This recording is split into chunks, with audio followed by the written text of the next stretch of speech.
जिनका घर खुद शीशे का हो ना, उनको दूसरे के घर पे पत्थर नहीं मारना चाहिए। बीजेपी से आप भाषा की मर्यादा की बात करते हैं। असली मसला यह है कि हमारे अध्यक्ष का नाम यदि मल्लिकार्जुन खड़गे की जगह प्रधानमंत्री का एक भाषण सुन रहे थे। प्रधानमंत्री जी को हम बहुत प्यार करते हैं, आपको मालूम है कि नहीं? I love him. नहीं, सीरियसली बोल रहे हैं। पता हमारे अध्यक्ष ने जो है एक उदाहरण दिया, टूट पड़ी पूरी की पूरी बीजेपी। अरे ऐसा कैसे बोल दिया, अरे ऐसा कैसे बोल दिया, और मर्यादा की बात करने लगे। मैं आपको याद दिलाऊं, याद आ जाएगा। टीवी में बैठ करके मेरे सामने भाजपा के प्रवक्ता ने मोदी जी को देश का बाप बोला। बोलिए, देश का अपमान है कि नहीं है? अपमान है ना। मोदी जी को देश का बाप बोलने वाले भाषा की मर्यादा सिखा रहे हैं। कहते हैं ना, जिसके पास खुद ही 75 छेद हो वो दूसरे का छेद गिना रहे हैं। जिनका घर खुद शीशे का हो ना, उनको दूसरे के घर पे पत्थर नहीं मारना चाहिए। बीजेपी से आप भाषा की मर्यादा की बात करते हैं। असली मसला यह है कि हमारे अध्यक्ष का नाम यदि मल्लिकार्जुन खड़गे की जगह मल्लिकार्जुन अंबानी होता ना, तो चरण चाट रहे होते। यही हकीकत है। तो ये बात का बतंगड़ बना रहे हैं। बात का बतंगड़ क्यों बना रहे हैं? क्योंकि इनके पास कोई मुद्दा नहीं बचा है। 27 साल से आप सरकार चला रहे हैं। बच्चा जो पैदा हुआ वो 27 साल का हो गया। 5-6 साल वैलेंटाइन डे मना लिया, आई लव यू टू। शादी हो गई, अब उसके बच्चे हो गए हैं। इतने साल से कांग्रेस की सरकार नहीं है, तब भी हर मंच पे जाकर के, हर रैली में जाकर के कांग्रेस को गालियां निकालनी है। तो मेरे मन में एक ही सवाल आता है कि पैदाइशी बेशरम है कि सुबह सुबह कोई चूरन खाते हैं बेशर्मी का। अरे जिसकी सरकार है 27 साल से, उसकी जिम्मेवारी तय होगी ना। और पूरे धैर्य के साथ 27 साल से भारतीय राष्ट्रीय कांग्रेस लगातार चुनाव हारने के बावजूद आपके बीच में गुजरात में एक मजबूत विपक्ष की भूमिका निभा रही है। अगर मजबूत विपक्ष की भूमिका नहीं निभा रही होती ना, तो ऊना आंदोलन में डट करके सरकार से लड़ने वाला जिग्नेश मेवानी भारतीय राष्ट्रीय कांग्रेस में नहीं होता। कोई भी जो लड़ने वाला है, संघर्ष करने वाला है, जो सत्ता के सामने दलाली नहीं करता है, लोभ नहीं करता है, बिकता नहीं है, वो आज राहुल गांधी के नेतृत्व में भारत को बचाने की लड़ाई लड़ रहा है। इसीलिए यह बात भाजपा को पता है कि अगर उसको कोई हरा सकती है तो भारतीय राष्ट्रीय कांग्रेस हरा सकती है। और आप इतिहास उठा करके देख लीजिए, कोई भी ऐसी पार्टी जो गुजरात में परिवर्तन का दावा कर रही है, उसका हकीकत क्या है? आम आदमी पार्टी। दिल्ली में किसको हरा के सरकार बनाई? कांग्रेस को। पंजाब में किसको हरा के सरकार बनाई? भाजपा को हराई है। और भाजपा चुनाव हारी राजस्थान में किससे? मध्य प्रदेश में चुनाव हारी किससे? छत्तीसगढ़ में चुनाव हारी किससे? और 2017 में चुनाव हारते बच गई किससे? इतना सीधा गणित है महाराज। आप तो गुजरात के हैं, आपका गणित इतना बढ़िया है। जो 2, 4, 5, 7, 8 सीट का अंतर था ना, उसको अगर 10, 20, 50 सीट का अगर आप अंतर कर दिए होते तो मोटा भाई का सूटकेस काम नहीं करता। छत्तीसगढ़ की सरकार नहीं पलटी क्योंकि जोरदार बहुमत था। मध्य प्रदेश की सरकार पलट गई क्योंकि बॉर्डर पे खड़े थे। तो आपसे यही गुजारिश करना चाहते हैं, मत स्पष्ट रखिए। या तो जो चल रहा है ना, चलने दीजिए, जियो धन धना धन। बढ़िया सिस्टम है ना। न रहेगा बांस, न बजेगी बांसुरी, न रहेगा सरकारी संस्थान, न लेनी पड़ेगी सरकारी नौकरी।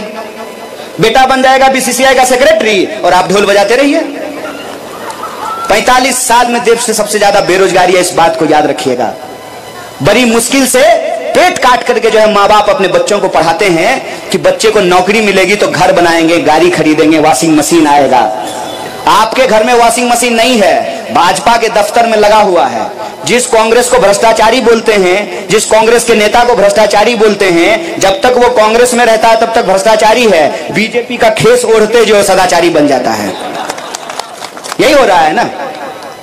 आपको विचार करना है, परिवर्तन करना है, तो आपके सामने एक विकल्प है, भारतीय राष्ट्रीय कांग्रेस का विकल्प। प्रधानमंत्री का एक भाषण सुन रहे थे। प्रधानमंत्री जी को हम बहुत प्यार करते हैं, आपको मालूम है कि नहीं?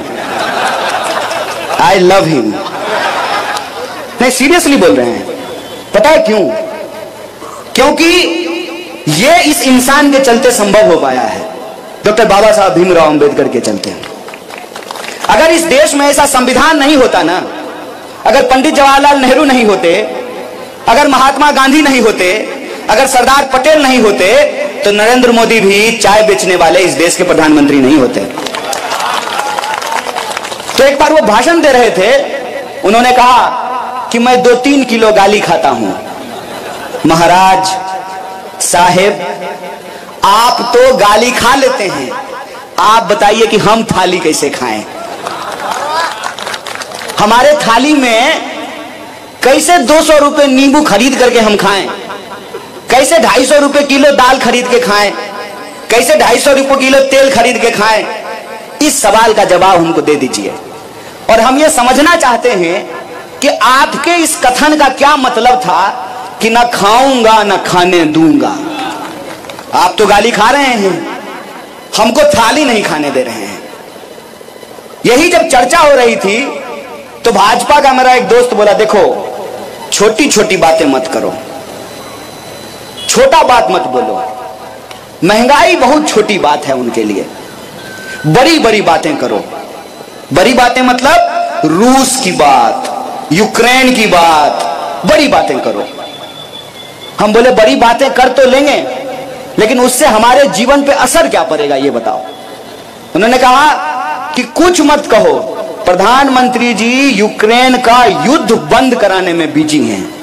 हम बोले प्रधानमंत्री जी यूक्रेन का युद्ध बंद करा रहे हैं, 1000 रुपए सिलेंडर के चलते हमारा चूल्हा बंद हो रहा है।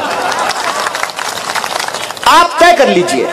मैंने आपको पहले ही कह दिया, मेरी ये हैसियत नहीं है कि मैं आपको समझाऊं। अरे हमारी हालत तो खुद ही खराब है। बिहार यूपी से आकर के यहाँ अहमदाबाद में रोजगार लेते हैं, तो हम आपको क्या कहेंगे?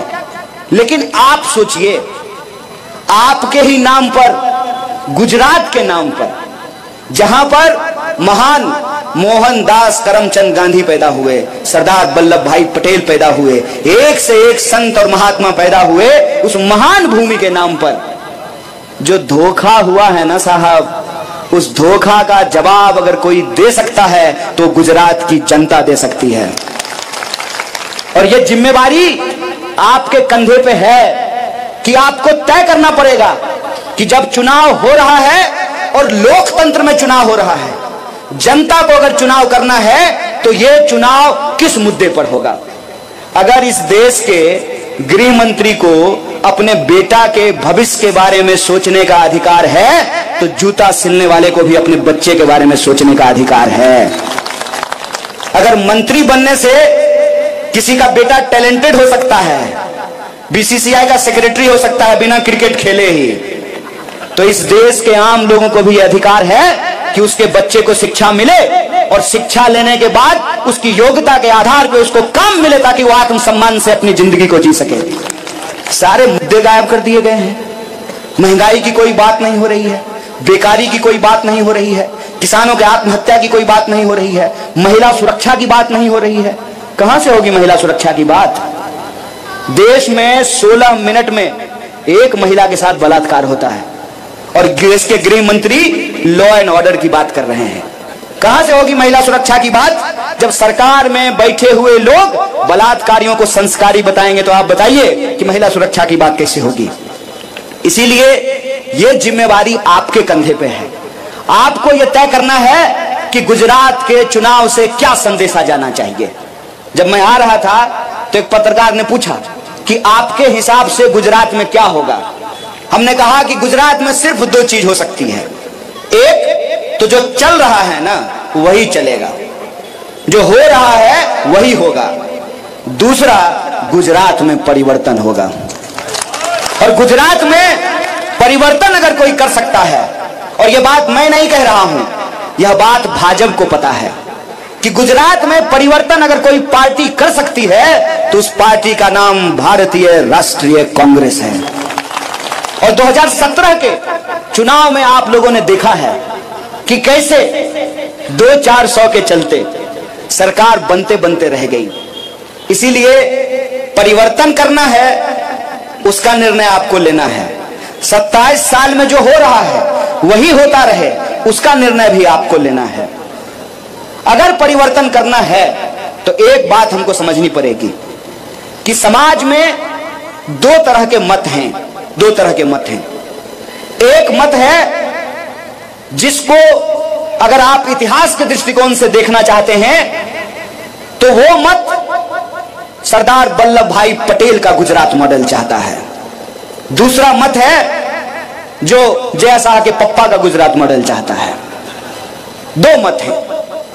पहले मत के हिसाब से मोरबी में जो घटना हुई उसमें सरकार की कोई जवाबदेही नहीं है। जय शाह का पप्पा मॉडल वाला कि चोर को भगा दिए और चौकीदार को जेल में डाल दिए, यही हुआ ना। दूसरा जो मत है उसके हिसाब से भ्रष्टाचार हुआ और इसमें सरकार की लापरवाही है। जो सरकार की कोई जवाबदेही नहीं मानते हैं वो एक तरफ हैं, उनका आप कुछ नहीं कर सकते हैं। आप कितना भी बीन बजा लीजिए उनके ऊपर कोई असर नहीं होने वाला है, क्योंकि जो सो रहा है उसको जगा दीजिएगा हिला डुला के, और जो सोने का नाटक कर रहा है, क्या रे बुतरू, स्कूल जब जाने का मन नहीं होता है तो जबरदस्ती सोने का नाटक करते हो ना। जो सो रहा है उसको आप जगा देंगे, जो सोने का नाटक कर रहा है उसको आप नहीं जगा सकते हैं। तो जो जागे हुए लोग हैं ना, जो दूसरे मत के हैं, जो ये मानते हैं कि भ्रष्टाचार हो रहा है, जो ये मानते हैं कि प्रश्न पत्र का लीक होना लॉ एंड ऑर्डर का फेलियर है, जो मानते हैं कि 400 का सिलेंडर 1000 में बिकना ये महंगाई है, जो मानते हैं कि सबसे ज्यादा बेकारी का होना समाज की सबसे बड़ी समस्या है, वो दूसरे मत के लोग हैं। और ये जो दूसरे मत के लोग हैं ना, ये अगर एकजुट रहें तो गुजरात में परिवर्तन होने से कोई नहीं रोक सकता। इस बात को याद रखिएगा। वो चाहे जितना भी इधर उधर की बात कर लें, जबरदस्ती भावना को भड़काने की कोशिश कर रहे हैं, जबरदस्ती। अभी हमारे राष्ट्रीय अध्यक्ष ने एक उदाहरण दिया, उस उदाहरण के हिसाब से उन्होंने समझाने की कोशिश की कि भाई अलग अलग चुनाव होता है, वार्ड का चुनाव अलग होता है, पंचायत का चुनाव अलग होता है, विधानसभा का चुनाव अलग होता है, लोकसभा का चुनाव अलग होता है। ये विधानसभा का चुनाव है। विधानसभा के चुनाव में हो ये रहा है कि मोदी जी हो गए हैं ग्लोबल लीडर, देश में रहते ही नहीं हैं, अमेरिका, लंदन, इधर उधर घूमते रहते हैं। तो उनका ध्यान अब अहमदाबाद, सूरत, गुजरात के राजकोट पे नहीं है। अपना कोट टाइट और लंदन में हाय हाउ आर यू। तो वो ना अब देख ही नहीं रहे कि गुजरात में क्या हो रहा है, तो वो हो गए हैं इंटरनेशनल। एक पार्टी आई है दिल्ली से, उसको होना है नेशनल। लोकल तो यही है ना, बलदेव जी, ये है लोकल। तो अब आपको तय करना है कि आपको क्या करना है।